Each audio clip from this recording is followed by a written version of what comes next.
Temos aqui a nossa amiga Tânia Vargas, que veio de Braga, portanto veio de longe para estar connosco. Obrigado, Tânia. Quem é a Tânia? Perguntam vocês. Vai perguntar, exatamente. A Tânia é Presidente da Comissão Instaladora da OPINE, disse bem? Exatamente. Okay. Organização para a Inclusão de Indivíduos com Necessidades Específicas, autora da página O Mundo do Gonçalinho e gestora da comunidade Mães, Pais e Cuidadores de Crianças com Necessidades Específicas. E, portanto, a Tânia vai fazer uma apresentação sobre o que está ali e vamos ouvi-la com atenção, ok? Tens o teu microfone aí, portanto não precisas te preocupar. Precisas disto. Okay. A partida funciona, se não funcionar estamos aqui. Se não funcionar a culpa é minha, não é? Por isso. Ora, bom dia a todos, já fui um bocadinho apresentada. Mais alto. Temos de ouvir com muita força. E acho que não vai funcionar comigo. Não? Ah, afinal funciona. Ah, pronto, ok. Então se calhar é melhor, pronto. Já sabem um bocadinho sobre mim. Esta minha viagem começou em 2017 e eu costumo dizer que era uma inocente, porque eu não sabia nada disto, do que vou falar hoje, porque não havia informação, a informação que havia era desinformação, e os próprios serviços acabavam muitas vezes por não conseguir transmitir informação correta. A comunicação social, infelizmente, também não ajudava, porque uma notícia dizia X, outra notícia dizia Y, e infelizmente há sempre contradições. Então eu comecei a investigar, a minha área de formação também ajuda um bocadinho nesse sentido. Comecei a investigar, comecei a trabalhar nesta área, comecei a ver o que é que havia por aí, para ajudar as pessoas com deficiência, com doença crónica, com outras incapacidades ou necessidades específicas. E aqui estou, presidente de uma comissão instaladora de uma organização, um grupo no Facebook que tenta ajudar um bocadinho de toda a gente neste mundo, e onde começou tudo foi com a página do meu filho, que é o Mundo do Gonçalinho, e pronto, e tomou estas dimensões. Pronto. Eu vou começar por falar os primeiros passos do que deve ser feito quando se descobre, quando se tem um diagnóstico confirmado ou não, mesmo que haja aqui algumas especificidades, alguns sintomas que ainda não são confirmados.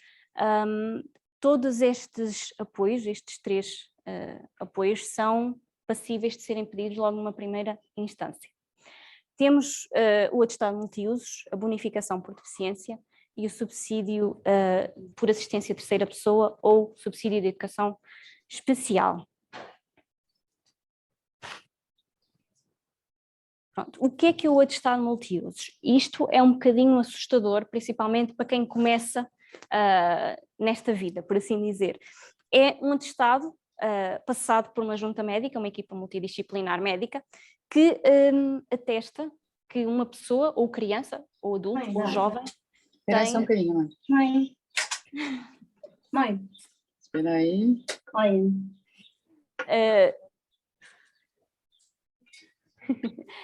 Isso mesmo. Podia estar a passar mesmo em cima do ar, mas pronto.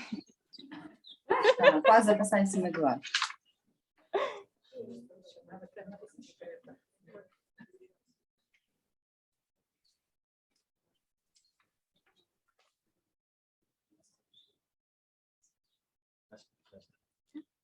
Tranquilo?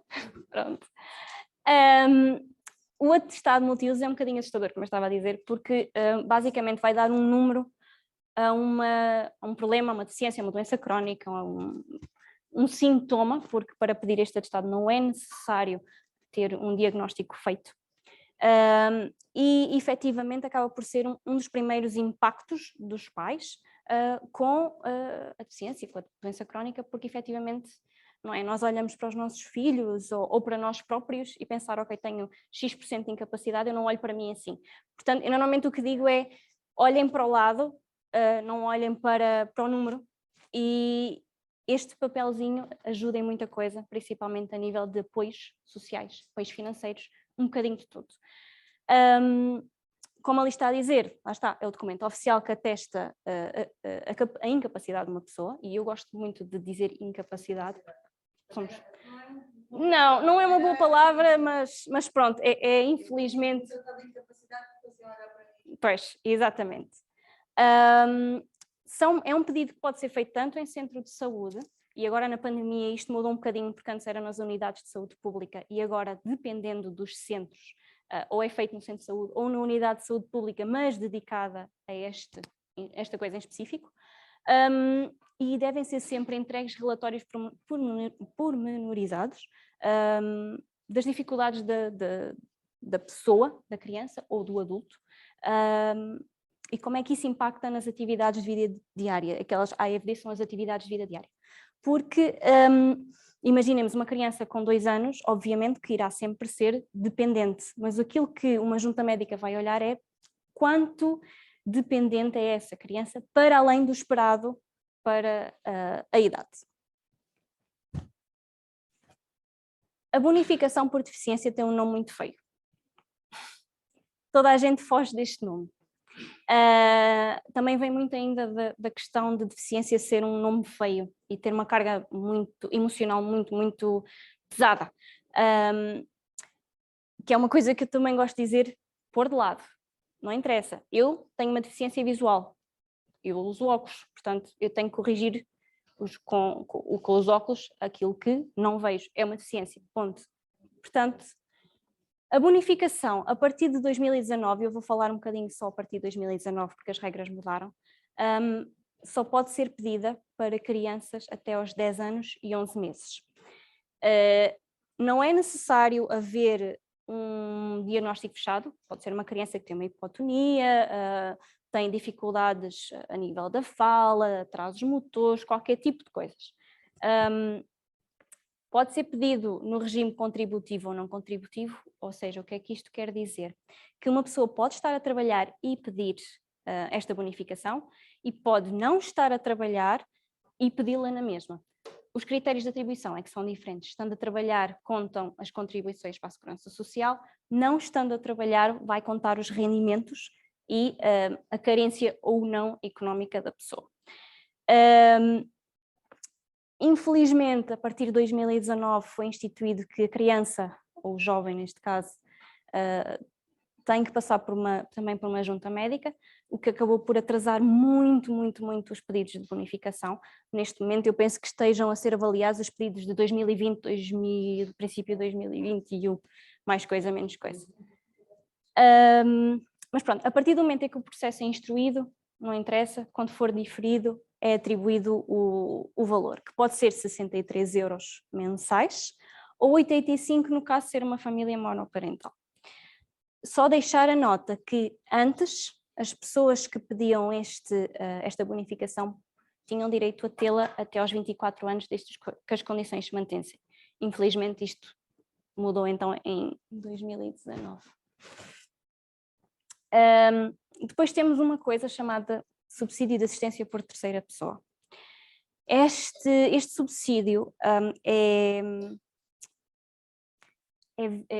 direcionado para pessoas, crianças ou jovens, neste caso até aos 24 anos, que estejam dependentes. E depois, lá está, o critério de dependência é muito variável. A Segurança Social, que é quem atribui este subsídio, afirma que a pessoa tem que estar dependente pelo menos 6 horas por dia nas suas atividades de vida diária, ou seja, por exemplo, no caso de uma criança, tem que ser dependente para além daquilo esperado para a idade. Outra vez a mesma história de sempre pensar na idade e o que é que a criança ou o jovem ou o adulto deveria fazer. Pronto. É necessário haver então a bonificação por deficiência, aquele apoio que falei antes. É necessário a pessoa ser titular deste apoio, caso contrário não é de todo atribuído. A questão que eu falei das 6 horas por dia, também é atribuível através de regime contributivo e não contributivo, ou seja, uma pessoa pode estar a trabalhar ou não estar a trabalhar, os critérios variam e mais uma vez terá que ser apresentada a uma junta médica e não vai acumular com o próximo subsídio que eu vou dizer. E lá chegaremos porque aquele ponto do final é muito, muito, muito específico. Se eu estiver a falar muito rápido ou se houver alguma coisa que não me percebam, digam, eu sei que estas partes mais específicas são um bocadinho aborrecidas, mas efetivamente é o que temos, assim de uma forma um bocadinho mais simplista. Depois temos também o subsídio de educação especial. Este subsídio é direcionado para as crianças que têm algum problema, alguma dificuldade, algum atraso de desenvolvimento, mas que não são dependentes. E quando eu digo crianças, são crianças e jovens, até aos 24 anos. Este subsídio visa comatar despesas com terapias ou frequência de institutos e organizações de educação especial. Ele é pago por ano letivo, ou seja, desde setembro até junho, julho, mais ou menos, e tem critérios de atribuição muito, muito específicos e muito complicados, por assim dizer. São tidas em conta despesas com base numa tabela própria da Segurança Social e também as terapias, mesmo que sejam no valor, por exemplo, de 500 euros, o máximo neste momento que é considerado são 293 ou 95, não me lembro bem exatamente. Neste momento também estão a chamar crianças que estão e jovens que estão a requerer este subsídio para juntas médicas e há pouco tempo a linguagem utilizada foi mudada de deficiência para deficiência permanente, ou seja, as crianças que de alguma forma têm um problema, mas não se espera que esse problema seja permanente, acabaram por ser cortadas deste apoio, o que é um bocadinho injusto, mas pronto, são as regras que existem. Portanto, recapitulando, temos 3 apoios que podemos pedir inicialmente, o atestado multiusos que não dá nenhum apoio financeiro, mas abre a porta para outros apoios. Temos a bonificação por deficiência, que não necessita ter um diagnóstico e acaba por ser um apoio mensal para ajudar em diversas situações. Temos o subsídio por assistência de terceira pessoa para crianças ou jovens dependentes e temos este subsídio, que não é acumulável com o subsídio por assistência de terceira pessoa, para crianças que, não sendo dependentes, continuam a precisar de apoio terapêutico. Outras coisas. Nós temos também uma coisa chamada subsídio para assistência a filhos com deficiência, doença crónica ou doença oncológica, lá chegarei também, produtos de apoio para pessoas com deficiência, o Estatuto do Cuidador Informal, o malfadado Estatuto do Cuidador Informal que anda sempre na boca do mundo, e temos o balcão da inclusão. Eu vou já começar pelo balcão da inclusão, porque não fiz um slide para ele, achei que não seria necessário. É um balcão onde basicamente se podem esclarecer todas as dúvidas relativamente a subsídios, a apoios, um bocadinho de tudo que tem a ver com doenças crónicas, deficiência, incapacidade, necessidades específicas. Este subsídio, todos nós sabemos que, enquanto pais, muitas vezes nós temos que acompanhar os nossos filhos porque estão doentes ou porque precisam de alguma coisa. Pronto, no caso das crianças que têm algum tipo de dificuldade, muitas vezes elas têm que fazer terapias, muitas dessas terapias calham em horário laboral, ou são crianças que por algum motivo, por problemas respiratórios, problemas cardíacos, etc., não podem ir à escola, não podem frequentar estabelecimentos de ensino. Este subsídio é uma espécie de licença, por assim dizer, que permite aos pais tirar tempo do trabalho para acompanhar os filhos nas coisas que eles necessitam, os filhos com deficiência ou doença crónica ou doença oncológica neste caso. À data de início da licença é necessário estar empregado, porque isto visa colmatar a perda dos rendimentos de trabalho. É necessário comprovar que há efetivamente uma necessidade de acompanhar o filho. Não é necessário haver um diagnóstico fechado, mas a partir dos 12 anos convém, porque é necessário comprovar a deficiência ou doença crónica ou doença oncológica que existe.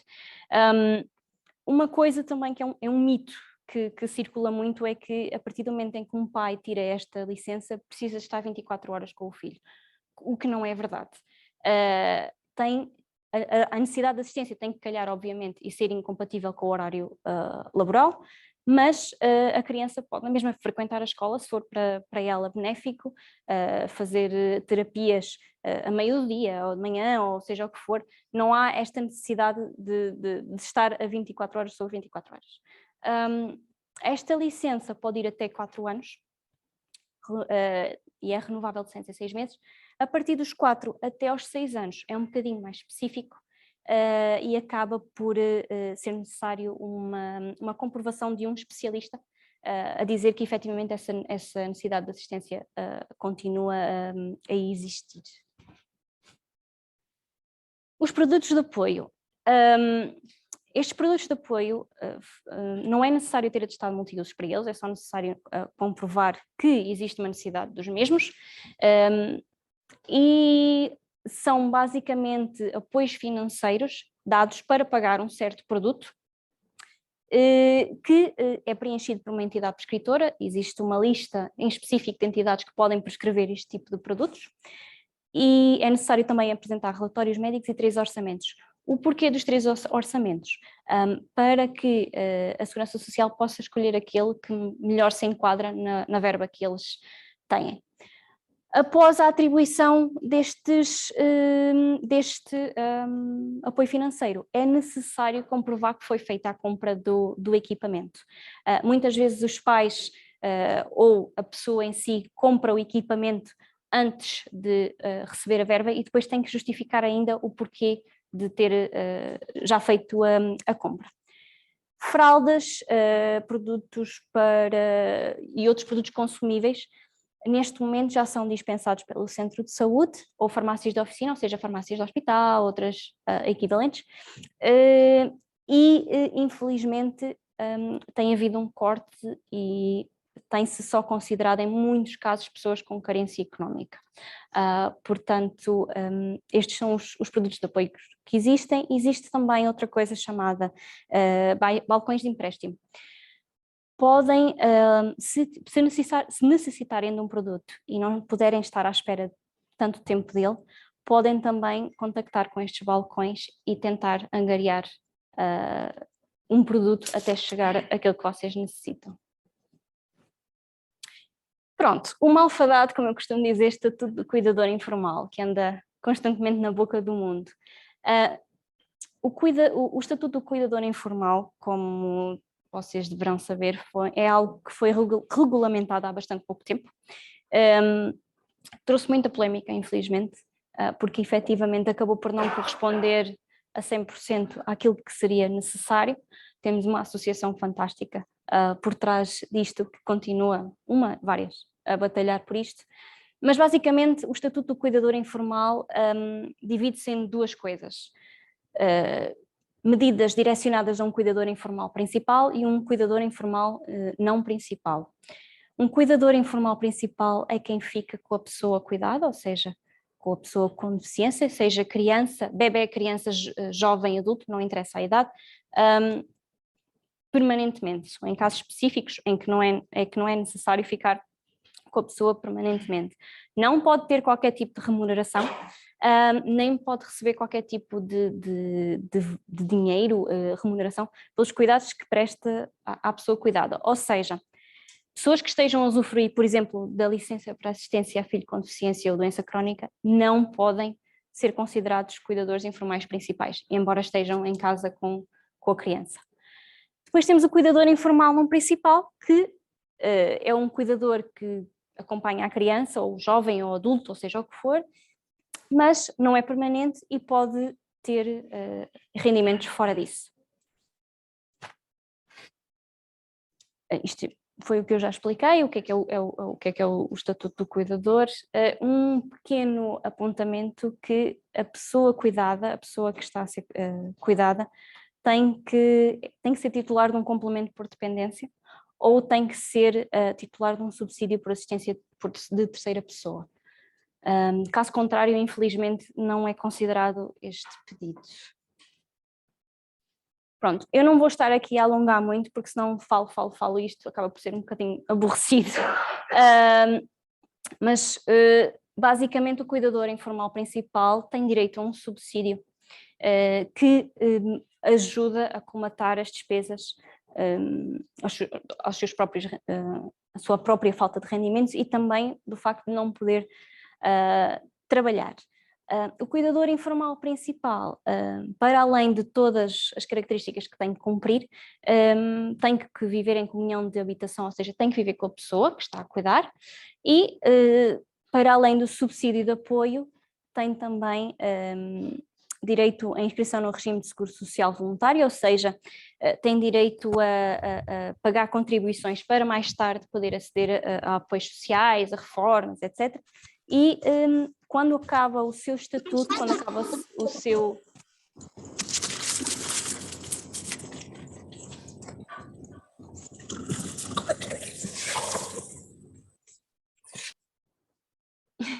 Quando acaba o seu papel enquanto cuidador, tem também direito a ter apoios na integração no mercado de trabalho. Já o cuidador informal não principal, a nível laboral, por exemplo, neste momento é equiparado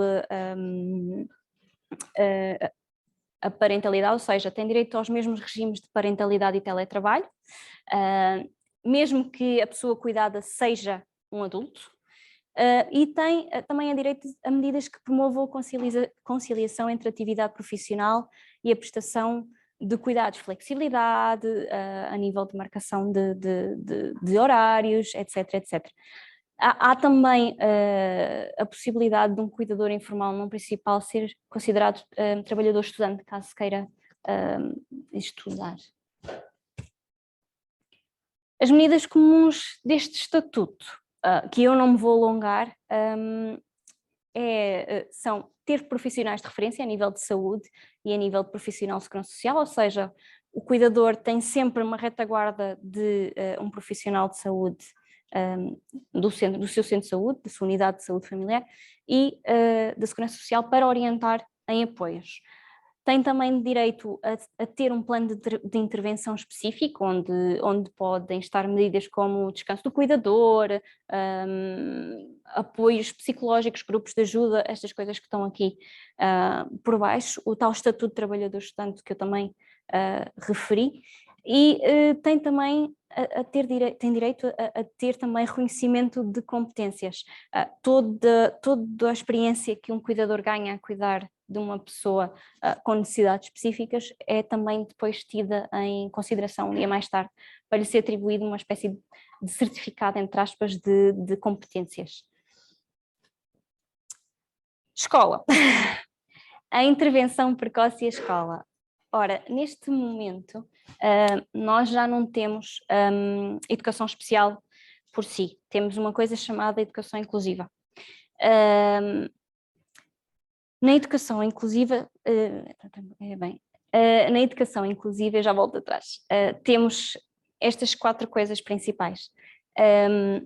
O decreto-lei, que instala a educação inclusiva, temos EMAIs, que são equipas que ajudam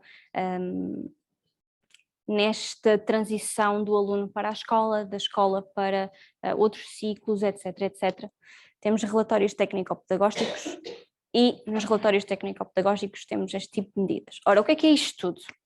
O decreto-lei que instala a educação inclusiva refere que não há alunos com necessidades especiais. Existem alunos, sim, que precisam de adaptações para alcançar o seu potencial na escola. E este decreto instala também a necessidade de ser feito um relatório técnico-pedagógico para esses mesmos alunos que precisam deste tipo de apoio. A EMAI é uma equipa que trabalha com os pais, os encarregados de educação, a escola, todos os profissionais ali envolvidos a nível escolar da criança e que desenvolve um relatório que pode ter medidas universais, seletivas ou adicionais, eu já vou explicar o que são uma daquelas coisas, para que a frequência da criança na escola, ou jovem, seja o mais fácil possível. Não fácil a nível de facilidade passada, ou seja o que for, mas fácil a nível de adaptações. Por exemplo, uma criança cega irá sempre precisar de certos tipos de adaptações que uma criança surda não terá. Uma criança com dificuldades motoras precisa sempre de adaptações diferentes de uma criança que tem dificuldades cognitivas. Pronto, este relatório acaba por dizer, dar uma base legal à escola ou aos encarregados de educação para pedir e instituir as medidas que as crianças precisam e jovens precisam na escola. Têm depois estes 3 tipos de medidas: as medidas universais, que são adaptações pouco significativas, por exemplo, mais tempo para fazer testes, etc, etc. Medidas seletivas, que já são diferenciações no currículo, por exemplo, fazer percursos escolares diferentes, e temos também medidas adicionais que já são para crianças ou jovens que tenham mais dificuldades a nível da autonomia, crianças e jovens que precisem, por exemplo, de ajuda para ir à casa de banho, mudar a fralda, lavar as mãos, esse tipo de situações. O slide que estava atrás, eu passei um bocadinho à frente porque é uma coisa também muito rápida de fazer e queria explicar antes o que era a educação inclusiva. As ELIs, que são equipas de intervenção precoce, são muitas vezes o primeiro ponto de contacto de um pai no terreno, porque estas equipas acabam por ser o ponto de referência quando é descoberto que uma criança tem dificuldades, seja de que tipo. E estas equipas acabam por trabalhar mais tarde com a escola de modo a desenvolver uma relação e desenvolver o potencial da criança na escola. Mas basicamente são equipas de intervenção local, de intervenção precoce, que podem fazer a intervenção em casa ou na escola, com base no PIP. O PIP é o Plano Individual de Intervenção Precoce. E são equipas constituídas por profissionais de um bocadinho de tudo: saúde, terapeutas, educação. A referenciação pode ser feita tanto pelos pais, os pais podem pedir este apoio terapêutico, ou qualquer médico assistente também pode pedir este apoio. O que interessa é que este apoio seja sempre direcionado para a equipa que existe no terreno, na morada da criança. E é um apoio direcionado dos 0 aos 6, depois mais tarde o apoio continua a ser dado por outras instituições. Pronto. Mais tarde, quando as crianças entram no primeiro ano, existem estas 3 valências. Eu não vou também estar aqui a falar mais e explicar mais, porque isto são imensas coisas, mas são 3 valências que ajudam a criança com dificuldades específicas a conseguir desenvolver o seu potencial na escola. O Centro de Apoio à Aprendizagem, que são as antigas unidades, que agora têm apoio especializado para as crianças. Os centros de recurso para a inclusão, que são equipas de intervenção precoce, tal como as ELIs que eu já falei há bocadinho, mas direcionadas para o primeiro ciclo para a frente. E temos também centros de recursos de tecnologias, informação e comunicação, que dão apoios a nível de tanto de serviços como de prescrição de produtos de apoio para crianças que necessitam. Por exemplo, uma criança que precise de adaptação a nível de linguagem, utilizar um TEC num tablet. São estes centros que acabam por dar esses materiais que as crianças necessitam. Depois, após a atribuição do atestado multiusos, aquele formuláriozinho com aquele número assustador, como eu costumo dizer, temos a prestação social para a inclusão, que é uma prestação que tem como objetivo dar e promover, através de um apoio financeiro, através de um apoio financeiro a pessoas que tenham deficiência com incapacidade igual ou superior a 60%. Esta prestação é composta por 3 componentes: a componente base, o complemento e a majoração. A majoração neste momento não está em vigor, não sei quando entrará em vigor, mas vou falar um bocadinho da componente base. Pronto, Um dos maiores mitos, principalmente quando saiu este apoio, foi que só as crianças a partir dos 10 anos é que podiam pedir este apoio. Isto não é verdade. Todas as pessoas, independentemente de terem 1 mês ou terem 90, e já vou explicar a parte dos 90 anos, têm direito a pedir a prestação social para a inclusão. O único critério é ter um atestado multiusos com incapacidade igual ou superior a 60%. A partir dos 55 anos é possível ser pedido, mas a pessoa tem que ter uma certificação a dizer que a deficiência surgiu antes dessa idade. Até aos 18 anos o valor é de 137 euros, é crescido 35% em famílias monoparentais, que eu penso que dará 180 e qualquer coisa, e a partir dos 18 anos tem o valor de 275 euros para pessoas com incapacidade igual ou superior a 80%. Se o adulto tiver de 60 a 79, o valor vai sempre depender dos rendimentos, sejam rendimentos de trabalho, e depois aqui varia um bocadinho, rendimentos de trabalho ou rendimentos não trabalho, mas contam na mesma.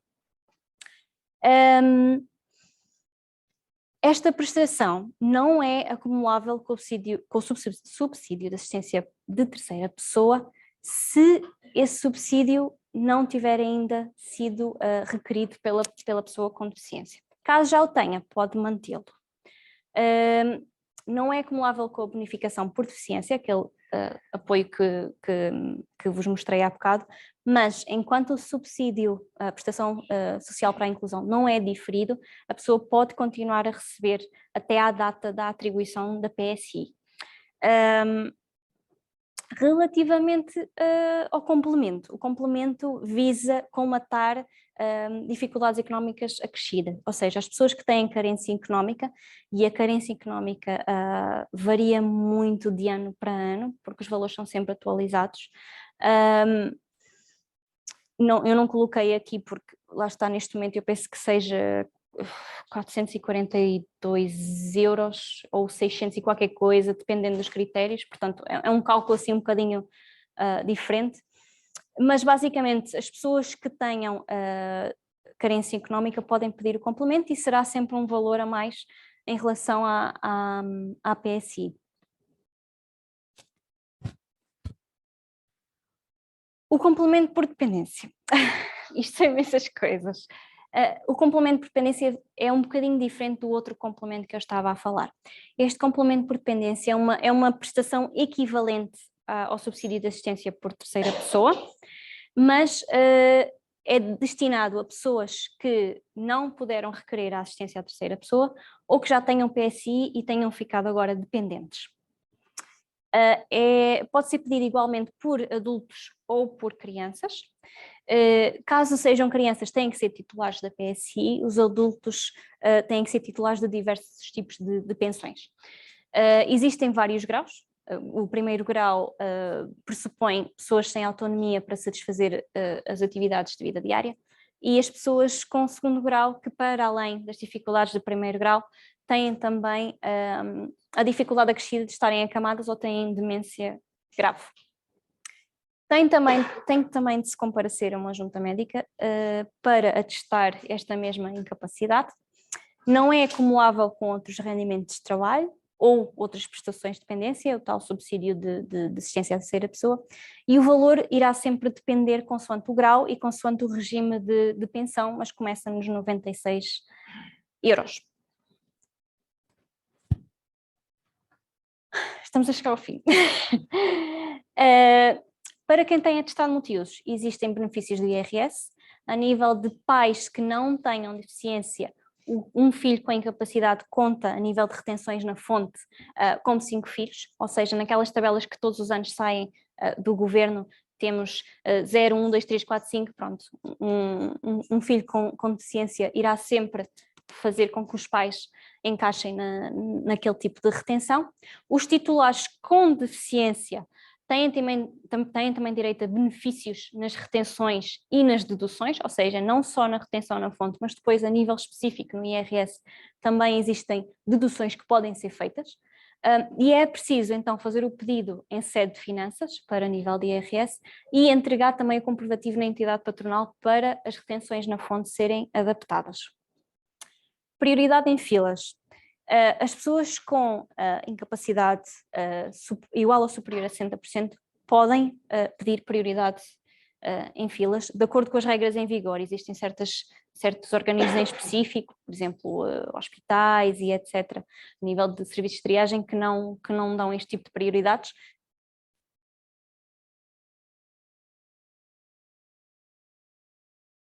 Existe também uma isenção de pagamento das pessoas, obviamente que as crianças não se aplicam para as pessoas podem ser feitos, mas para adultos pode ser requerido esta isenção. O crédito à habitação tem uma bonificação para pessoas com deficiência maiores de idade. Mesmo que exista uma criança não para pessoas com capacidade igual superior a 60% não podem pedir. Se forem, podem pedir, todos os créditos têm este tipo a maior parte dos créditos tem este tipo de bonificação e, para além disso, a nível de seguros, alguns seguros, se a pessoa for diagnosticada com uma incapacidade durante a vigência do contrato, é possível pedir ao seguro a avaliação para ver se o seguro considera também com deficiência superior a 60%.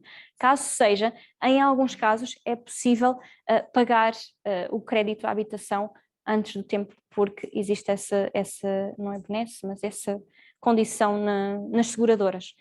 Para outros casos, mas estes são casos muito específicos, daí eu não ter colocado ali, algumas seguradoras têm também uma espécie de bonificação no crédito para pessoas que tenham filhos com deficiência.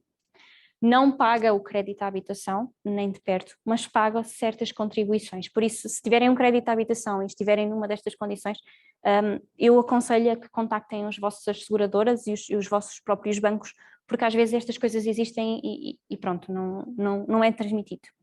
Existe também uma cota de emprego nas empresas e na administração pública. Nas empresas privadas, até 2% do total de trabalhadores têm que ser pessoas com deficiência. Isto está a ser instituído aos poucos, e 5% na administração pública. Existem outros incentivos, já a contratação de pessoas com deficiência, e existem também contingentes especiais para o ensino superior. O dístico de estacionamento para pessoas com deficiência também é possível de ser atribuído caso exista uma deficiência igual ou superior a 60%, e lá está, mais um mito, não é só para pessoas com dificuldades motoras. Pessoas que tenham, por exemplo, perturbação do espectro de autismo e tenham 60% podem pedir o dístico. Pessoas que tenham multideficiência também podem pedir o dístico, com um limite superior a 95%, ou alteração também no domínio da visão, também podem pedir o dístico. Existem isenções também de IVA, caso queiram comprar um carro e estejam numa das condições previstas também para o dístico, têm isenções, por exemplo, em triciclos, cadeiras de rodas, automóveis, etc. E em transmissões de bens e serviços, esta lista fala, por exemplo, de coisas como produtos médicos, produtos de apoio à marcha, etc. O essencial é haver sempre um registro na autoridade tributária, nas finanças, de que a pessoa tem uma deficiência. Há também uma isenção do imposto sobre veículos para pessoas com deficiência motora, com grau igual ou superior a 60%, a tal multideficiência com grau igual ou superior a 90%, ou uma deficiência visual com grau igual ou superior a 95%. Eu quero deixar aqui a nota que não é necessário ser adulto para usufruir destas coisas. No caso de ser uma criança, é possível a criança aceder a estes apoios, desde que o carro esteja no nome dela, o imposto sobre veículos esteja no nome, o veículo esteja sob o nome dela, e a pessoa com deficiência necessite de se mover com auxiliares de marcha ou tenha um grau igual ou superior a 90% ou uma multideficiência. E também a isenção do IUC, novamente o carro tem que estar em nome da pessoa com deficiência. Pronto, penso que este seja o último. Descontos nos contratos de telecomunicações. Algumas empresas exigem que seja o titular que tenha a deficiência. Outras empresas, por exemplo, a MEL, a Fundação Altice, que é quem dá este desconto, não exige que a pessoa com deficiência seja a titular do contrato, basta estar no agregado familiar. Eu penso que a Vodafone exige ainda que seja o titular do contrato. Sim, a pessoa com deficiência. Pede o comprovativo da incapacidade. Exatamente. A MEL também pede, mas não é preciso ser o titular do contrato. Pode ser uma criança ou outro adulto com deficiência no agregado familiar. Existem também condições específicas nos contratos de energia e gás. Não são descontos. Eu há pouco tempo perguntei à entidade reguladora se, como a nível financeiro, das finanças, uma família com deficiência, com titulares com deficiência, equivale a 5 filhos, se haveria um desconto relativo a isso, dado que é dado a famílias numerosas um pequeno desconto a nível de consumos. Ainda não recebi resposta, mas neste momento o que está instituído é pessoas com deficiência ou pessoas com deficiência no agregado familiar podem pedir estatuto de cliente prioritário ou com necessidades especiais, dependendo do tipo de necessidade específica que é. Por exemplo, uma pessoa que não tenha olfato, as entidades de gás irão sempre instalar produtos específicos para alertar caso haja uma fuga de gás, este tipo de situações. Se faltar a luz e seja uma pessoa que, por exemplo, se alimente por máquina, essa pessoa tem direito a saber quando é que irá faltar a luz e ter direito a ser vista a luz reposta em primeiro lugar, em vez das outras pessoas.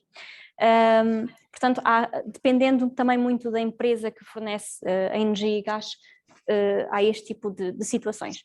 Existem descontos em transportes, infelizmente a nível nacional temos a CP, mas a nível de transportes locais temos vários que dão descontos a pessoas com incapacidade.